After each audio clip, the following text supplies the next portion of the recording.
Hello అండి, అందరికీ నమస్కారం. వసుంధర గారు రచించిన ప్రయాణంలో పదనిసలు రెండవ భాగం ఈరోజు వినబోతున్నారు.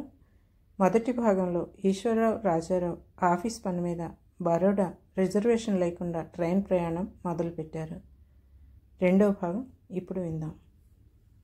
ఈస్ట్ కోస్ట్ ఎక్స్ప్రెస్ ఒక్క నిమిషం కూడా లేట్ కాలేదు.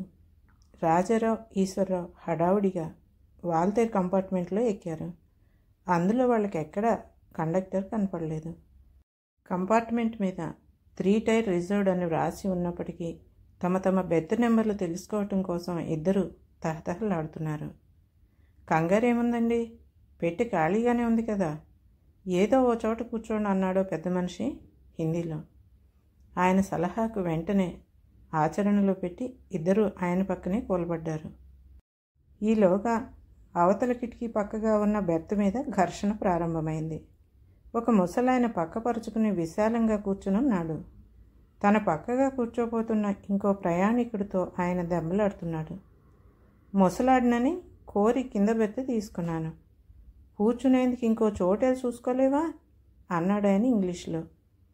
కండక్టర్ వచ్చేదాకా అందాక అక్కడ కూర్చుంటానని ఆ ప్రయాణికుడు బ్రతిమలాడుకుంటున్నాడు. అందాక కూర్చునేదానికి ఆయన బ్రతిమలాడటం ఎందుకు, ఇలా వచ్చి కూర్చోండి అన్నాడు రాజారావుకు సలహా ఇచ్చిన పెద్ద మనిషి. ఆ ప్రయాణికుడు వెంటనే వచ్చి వాళ్ళ పక్కన కూర్చున్నాడు. ట్రైన్ వెంటనే కదిలింది, కానీ ఎక్కడ కండక్టర్ జాడలేదు. కనీసం కదిలే బండిలోనైనా ఎక్కడి నుంచో వచ్చి ఎక్కుతాడనుకున్నాను అన్నాడు ఈశ్వరరావు. ఇంతలో ఎవరో ఆ మూల బెర్త్ మీద నల్లకోట ఆయన నిద్రపోతున్నాడు అన్నారు. ఈశ్వరరావు తన చొరవగా వెళ్ళి ఆ నల్లకోట ఆయన లేపాడు. ఆయన విసుక్కుంటూ కళ్ళు నులుముకుంటూ లేచి ఒరియాలో ఈశ్వరరావును కసిరాడు. ఈశ్వరరావు ఇటీవలే భువనేశ్వర్లో ఉద్యోగంలో చేరిన కారణంగా అతనికి ఒరియా రాదు. బెర్త్ నెంబర్ అన్నాడు అతను. నల్లకోటు తన పక్కన ఓసారి చూసి కోడి అన్నాడు. అతను అన్న పద్ధతి చూసిన చూపు బాగోలేకపోవడంతో అతను వెంటనే రాజారావు దగ్గరికి వచ్చి కోడి అంటే ఏంటండి అన్నాడు. 20 అన్నాడు రాజారావు. నేను బెర్త్ నెంబర్ అడిగితే టికెట్ అయినా చూడకుండా చెప్పేశాడు కండక్టరు అన్నాడు రాజారావు వెనకనే వచ్చిన ఈశ్వరరావు. రాజారావు నల్లకోటును నిద్రలేపాడు. విసుక్కుంటూ నిద్రలేచి కోరాహుల్లా అన్నాడు. ప్రపంచంలో చిరాకంతా అతని మాటల్లో కాపురం చేస్తున్నట్లుంది. బెర్త్ నెంబర్ అన్నాడు రాజారావు. నల్లకోటుకు చాలా కోపం వచ్చినట్టుంది. ట్రైన్లో ఇంతమంది ప్రయాణికులుంటే ఈ ప్రశ్న వేయటానికి నీకు ఇంకెవరూ దొరకలేదా అని అడిగాడు. ఈ ప్రశ్నకు రాజారావు తికమకపడి నువ్వు కండక్టర్ కాదా అని అడుగుదామనుకున్నాడు. అయితే చాలా సంవత్సరాలుగా భువనేశ్వర్లోనే ఉంటున్నా అతనికి వచ్చిన ఒరియా అంతంత మాత్రం. తికమకలో ఉన్నప్పుడు అతనికి మాటలు దొరకవు, అందుకని అలా అప్రతిభుడై ఉండిపోయాడు. బెర్త్ నెంబర్ అడిగి నా నిద్ర పాడు చేయటానికి వచ్చిన మాటలు ఇప్పుడు రావటం లేదా నాయనా అన్నాడు ఆ నల్లకోటు వెటకారంగా. రాజారావు మళ్ళీ ప్రయత్నించి మాటలు రాక వెనక్కు మళ్ళాడు. ఈ విధంగా కొన్ని చెప్పుకోలేని బాధలుంటాయి. తనది ఫస్ట్ క్లాస్ ప్రయాణం కాదని నలుగురికి అతను ప్రచారం చేయదలుచుకోలేదు. అలాగని మనసులో బాధపడకుండానూ ఉండలేడు. మనసులోని భావాలు ముఖం మీదకి రాక మానవు. మీకు ఒరియా రాదా గురువుగారు అన్నాడు ఈశ్వరరావు అనుమానంగా. మనది అభిమన్యు డిపార్ట్మెంట్లే. అతను అన్నది అర్థమవుతుంది, కానీ మనం చెప్పదలుచుకున్నది చెప్పటం చేత కాదన్నాడు రాజారావు. ఏమంటాడు ఇతను? మనం అతని నిద్ర పాడు చేశామట. కండక్టర్ నిద్రపోతే ఎలా? అసలు అతను కండక్టర్ కానే కాదట. నల్లకోటు వేసుకున్న మనలాంటి ప్రయాణికుడే.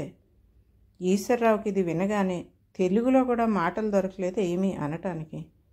వీళ్ళిద్దరి వల్ల పని జరగలేదని గ్రహించిన హిందీ పెద్ద మనిషి లేచి నల్లకోటును సమీపించాడు. ఆయనకు ఒరియా రాదు.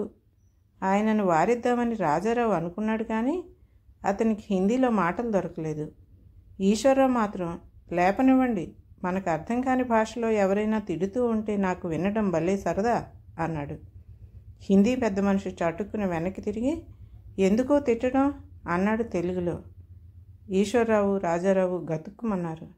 మీకు తెలుగు వచ్చా అన్నాడు ఈశ్వరరావు అప్రయత్నంగా. నాకు తెలుగు రావటమేం కర్మ, నేను తెలుగువాడినే. ట్రైన్లో హిందీ మాట్లాడటం బాగా అలవాటైపోయిందన్నాడు హిందీ మాట్లాడిన తెలుగు పెద్ద మనిషి. అయితే ఆ నల్లకోటు కండక్టర్ కాదట, ప్రయాణికుడట అన్నాడు రాజారావు. పెద్ద మనిషి నవ్వేసి వెనక్కొచ్చి, బండి ఖాళీగా కనపడుతోంది, కండక్టర్ సంగతి తర్వాత చూడొచ్చును, ఈలోగా మనకు వచ్చిన బెర్తులు ఆక్రమించడం మంచిదన్నాడు ఆయన. మంచి సీను మిస్ అయ్యానన్న బాధ ఈశ్వరరావు ముఖంలో కనపడింది. ఆ వరుసలో ఉన్న 3 బెర్తుల్లో పై బెర్త్ ఈశ్వరరావు, మధ్యది రాజారావు, క్రిందది పెద్ద మనిషి తీసుకున్నాడు. అక్కడ కూర్చున్న ఇంకో ప్రయాణికుడు ఎదురుగా ఉన్న ఖాళీ బెర్త్ తీసుకున్నాడు. భువనేశ్వర్లో బయలుదేరిన అరగంట లోపల ట్రైన్ కుర్ధా రోడ్ చేరుకుంది. కండక్టర్ కోసం ఎదురు చూశాడు రాజారావు. కండక్టర్ ఎక్కలేదు, కానీ మరికొందరు ప్రయాణికులు ఎక్కి ఖాళీగా ఉన్న బెర్తులన్నీ ఆక్రమించుకున్నారు.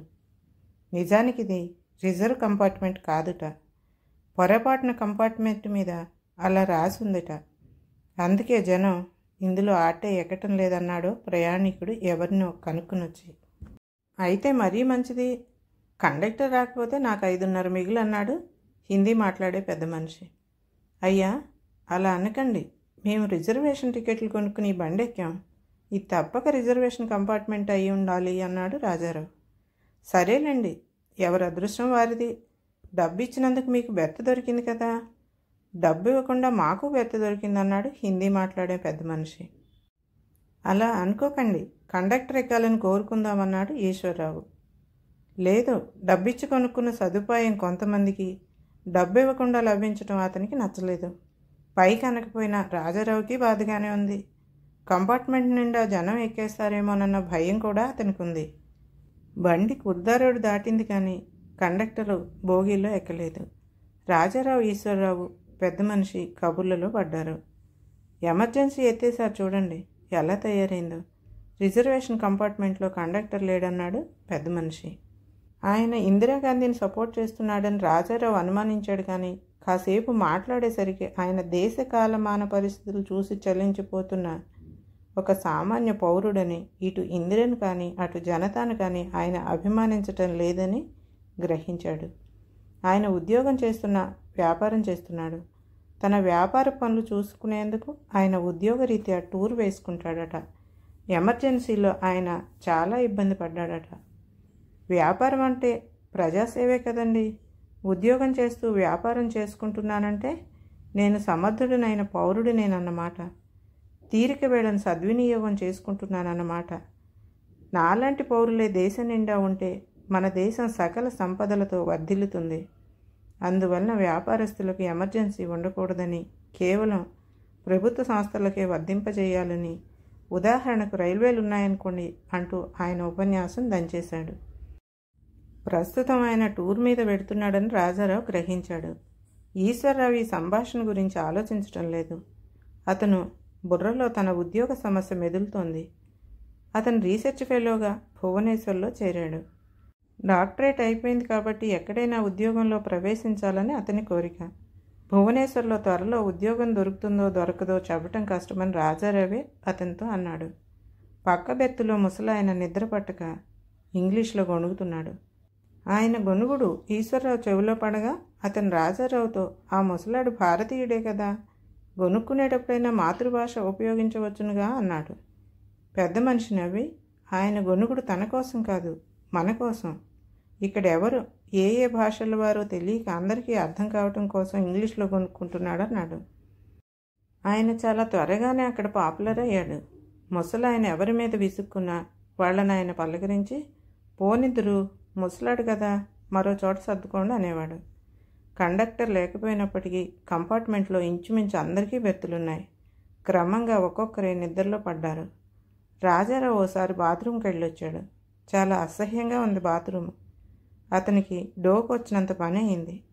కంప్లైంట్ చేయడానికి కండక్టర్ కూడా లేడు. అతను నెమ్మదిగా నిద్రకు పడ్డాడు. కండక్టర్ లేకుండానే ఆ రిజర్వేషన్ డిపార్ట్మెంట్ వాల్తేరు చేరుకుంది. ఈశ్వరరావు, రాజారావు వాల్తేరు ప్లాట్ఫారం రాకముందే హడావుడిగా లేచి భోగి ఎంట్రన్స్ దగ్గర నిలబడ్డారు. సుమారు 4:15 ప్రాంతాలకి ట్రైన్ ప్లాట్ఫారం చేరుకుంది, కానీ అక్కడ ఈశ్వరరావు స్నేహితుడు కనపడలేదు. ప్రయాణంలో పదనిసలు 2వ భాగం పూర్తయింది. ఈ కథ కనుక మీకు నచ్చితే లైక్ చేయండి, షేర్ చేయండి. మరి మొదటిసారిగా నా ఈ ఛానల్ని చూసిన వారైతే సబ్స్క్రైబ్ కూడా చేయండి.